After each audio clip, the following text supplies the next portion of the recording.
Hello again from my front porch. Today I want to talk about the cult of personality. And what I mean by that is when we get so captivated, so focused on an individual that we allow that focus on that individual, we allow that to not only dominate our decisions and our lives, but we also allow it to cloud how we perceive things and how we do things. When Barack Obama was president of the United States, there were a lot of people who did not like him. Now, some people genuinely did not like him because of his race, and that's a shame. That's out of line. Those people are idiots. I put them in a whole different category. That's not what I'm talking about here. But and I wasn't necessarily a big fan of a lot of his philosophies or his ideologies that motivated some of the decisions. But you know, I'm cynical and critical of politicians on both sides. so that's not really what I'm talking about either. What I'm talking about are that there were individuals who elevated, and still do, that elevated him way up, that genuinely believed the man could do no wrong. That's the first mistake. When you believe that someone, anyone, I don't care who they are or what position they're in, when you believe they can do no wrong, you are a victim of a cult of personality. Now, don't get me wrong. I'm not saying that Barack Obama was an evil, awful person. In fact, I genuinely believe, even though I disagreed with some of his politics, I genuinely believe that if he was living next door to me, we'd probably get along. I mean, he seems like a really fun guy. I mean, he seems like the kind of person that you could, hang out with. You could invite him over for barbecue and sit around telling stories and yucking it up around the fire pit and stuff. I mean, I believe that.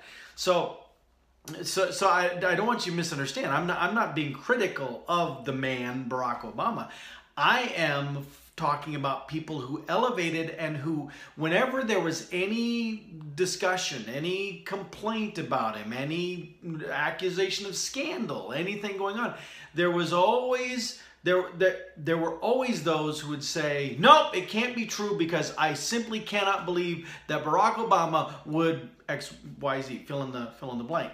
Now, you see, that is a cult of personality because you're starting by being so absorbed in that individual that you're not letting your critical mind kick in. You're not allowing yourself to evaluate things based on the facts. But a cult of personality is not just something that causes you to worship someone or elevate someone.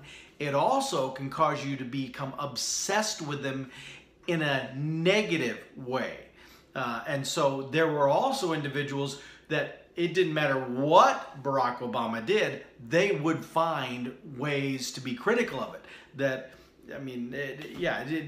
Countless examples of things that, okay, that's legitimate, but then there'd be all this other stuff, be like, really? That's what you're, really? And so both sides were victims of cult of personality because both sides were making their decisions and their choices based off of that one man. Well, we now see this happening, in my opinion, even worse with Donald Trump as president. Again, we see the cult of personalities on both sides. And man, my Facebook feed has been blowing up because of this meeting with Putin, and so now it's like the two sides could not be any clearer defined because you still have the cult of personality people who adore Donald Trump, who still elevate him. That now some of them will honestly say, I don't like some of the things he does, but they still defend him. They still hold him up here that he's the best president our nation's ever had. Now, I don't believe he's the best president our nation's ever had. I don't know that he's necessarily the worst, to be honest, because again, I know history and U.S. government and history. I mean, I was certified to teach these things. And I don't know that I would necessarily say he's even the worst, believe it or not. But he's definitely, he's not the best. He's I will go on record saying that for many reasons, many that I won't even get into here. But point is, there are individuals who cannot imagine or fathom him doing anything wrong, and they're caught up, captivated in a cult of personality. But likewise, there is a huge and vocal group of individuals on the negative side who are just as sucked into the cult of personality, where Donald Trump is the center of their universe, whether they like it or not. And how do I know that? Because everything they say, everything they post is about Donald Trump, even to the point they say things like, if you support Donald Trump, or I even saw somebody say this, if you don't speak out against Donald Trump, you are basically supporting him, and then if that's the case, unfriend me on Facebook. I've seen a lot of people on this. I honestly have not seen as many pro-Trump people say, if you're not in favor of Trump, unfriend me. I haven't really seen that. But on the other extreme, I see the people that say, if you have anything positive to say about it, unfriend me. And the problem with that is, you're choosing your relationships based on Donald Trump. You're allowing Donald Trump to determine and dictate a piece of your life. What if you hate him that much? Why would you abdicate any control of any part of your life to the man?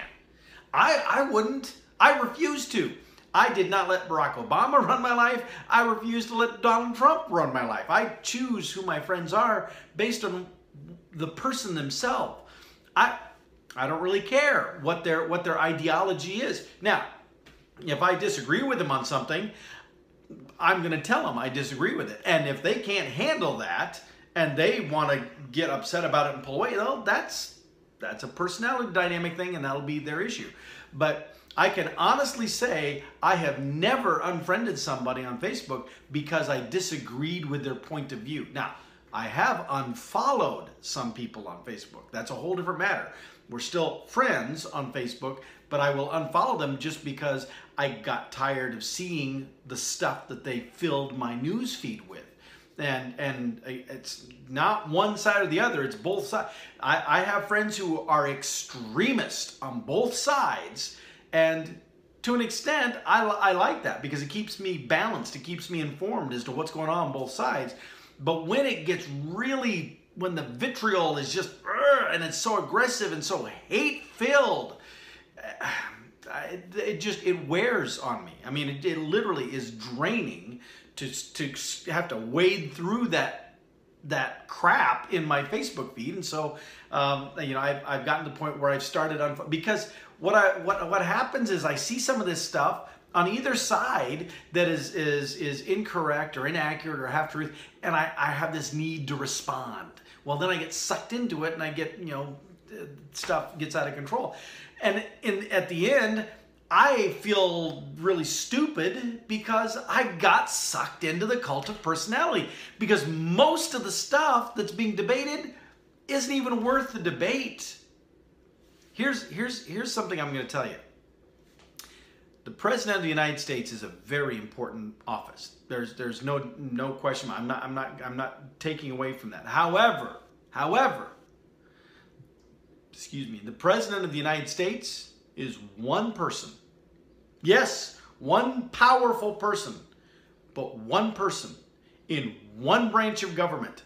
There are 3 branches of government, and those 3 branches keep each other in a checks and balance, or at least they're supposed to, and I'm glad to see Congress is finally getting back to doing that kind of thing, but I digress. No president can control your life. They can't. The only way any president, the only way any politician, the only way any high-profile person, the only way any rich individual, the only way any celebrity, the only way the cranky neighbor next door, the coworker that you just can't stand, the relative that drives you up the wall, the only way anybody can run your life is if you let them. Is if you choose to let that person have more power and control over your life than you do. That's a cult of personality. The person doesn't even have to be famous, doesn't have to be well known. If you make your choices and you live your life and you focus your decisions around another person, good or bad, you are getting sucked into a cult of personality. Don't do that. It's your life. Run your life the way you want to run your life. Don't let someone else, whoever that may be the influence. If you find yourself justifying things that you do or say because, well, I just can't stand that so-and-so, or, well, because that so-and-so person is just the best ever.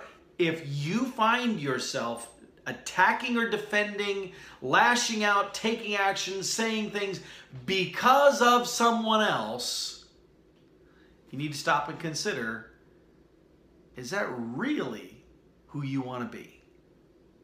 Is that really what you want to be doing and saying? Now, maybe it is. Maybe you're okay with it, in which case, all right, kudos, good for you. Being in a cult of personality is not necessarily a bad thing. It really depends on how that influences you and how you exhibit that influence. I'm just trying to warn you. I'm trying to open your eyes. Stop, open your eyes, and look and see what's happening in your life and why are you choosing to do what you do. Because ultimately, no one is responsible for your actions except yourself. Donald Trump is not responsible for what you choose to do or say. Barack Obama was not responsible for what you chose to do or say. George W. Bush was not responsible for what you choose to do or say. I don't care. Fill in the blank with whatever name of person you want to. Those people, whoever that individual is, not responsible for your choices. You are responsible for your choices. So, shake off the cult of personality. Don't get sucked in. And if you already are sucked in, take a step back and just really consider. Like again, using the example in the news today that President Trump had his meeting with President Putin from Russia. I have seen stories that talk about what a great thing this is for the building of bridge and for the trying to fight. Because right now, U.S.-Russian relations, they're pretty bad. And you know, honestly, no matter what else we are saying about what Russia may or may not have done, I'm not really interested in seeing us have Cold War II. I think it would be good if we avoided that, honestly. Not to the point that we give concession to them, obviously. You know, I'm not saying that. But talking with them and you know, the old keep your friends close but keep your enemies closer, you know, that's a good diplomatic adage to follow. And so I understand the positives, but then there's also these articles about these horrible, I mean, people outright saying that President Trump committed treason by having this conversation with Putin and some of the things that he said afterwards. Now, honestly, I admit I did not pay attention to every word that President Trump said. But I find myself being skeptical that his actions are treasonous. I also find myself being skeptical that it's as dire as his critics would have us believe that it is. I think a lot of that, again, I'm cynical, I admit it, but I think a lot of that is fueled more by the fact that this is an election year and the party that is out of power would like to make this all about elect Democrats to Congress so that we can clamp down on that Trump in the White House and we can show him who's boss. I think that political partisan motivation has a lot to do with some of the spin that we're seeing. So I think we're seeing some excessive attackings. But all that being said, I'm not defending him. The parts I did watch, I cringed. The parts of him with Queen Elizabeth in England, I cringed. The man may have skills in some ways. He may have the appeal to his followers that in some capacities, but he is definitely not a polished diplomat. I don't think he will ever be called that. And you know, a president could cause difficulty, could cause trouble, but again, he's one man. And at the end of the day, he's one man, and at the most, he's only in office for 8 years. Can't be in office any longer than that. And when he's gone, at whatever point that happens, the next person to follow him can undo everything he's done, just like he has spent time undoing so much stuff that Barack Obama did. So don't panic, don't freak out. The rest of the world understands this too. In fact, I saw an article of some European leaders that were saying they're basically disconnecting President Trump from America. They're thinking America is who we have a relationship with. Donald Trump is Donald Trump. I don't know if that's necessarily a good thing because he is still our president. He does represent us, but still, it is interesting that we have our allies who are recognizing this disconnect, that the president, though he is powerful, he's just one person, and the rest of us are all out here, and we're a lot more level-headed and a little more sane. So anyway, sorry for the long rambling one, but I just kind of had to get this one off my chest. It's been bugging me for a while, but then today with my Facebook feed when it exploded, I thought, okay, I have to speak to this cult of personality thing, because it really bothers me when I see normal, intelligent, articulate people who I know are good, decent human beings. I know them at a personal level, and I know they're wonderful people, but then I see them get sucked into either being for or against a person, and I see the stuff they spew on Facebook, and I think, that's not you. That's not you. What are you doing? So anyway, I'm not going to rehash the whole topic all over again, but you can see that this has kind of been weighing on me. It's been eating at me because I long for a day, and I don't know if we'll ever get back to it, but I long for a day when it is possible for those who do not agree to be able to share their disagreements with each other without it becoming a blood battle. And right now, that seems to be impossible. I don't care what the topic is. You throw it out there on social media, and you're going to have people that are going to charge right at you. And it's so sad. It's so sad. But that's a topic for another day, perhaps. All right. Well, I actually brought home some work. So I have to get back in there and work on it. But again, this was just eating up space in my brain, and I thought, got to get it out. So if you made it all the way to the end, kudos to you. But I'd be curious to know your thoughts and reactions. So please feel free to either comment on the Facebook page or on the YouTube video when it gets posted out there as well. And tell me, what do you think that what I've just shared is valid? Do you think that I'm off my rocker? Do you think that I've got it wrong? Do you think that I'm only half right, which would mean I'm half wrong? Give me your thoughts and opinions. I'd be curious to know those as well, because you know this is a conversation between friends on my front porch. And with that, I'll see you next time. Hopefully not as long-windedly from. I cracked myself up. I'll see you next time from my front porch.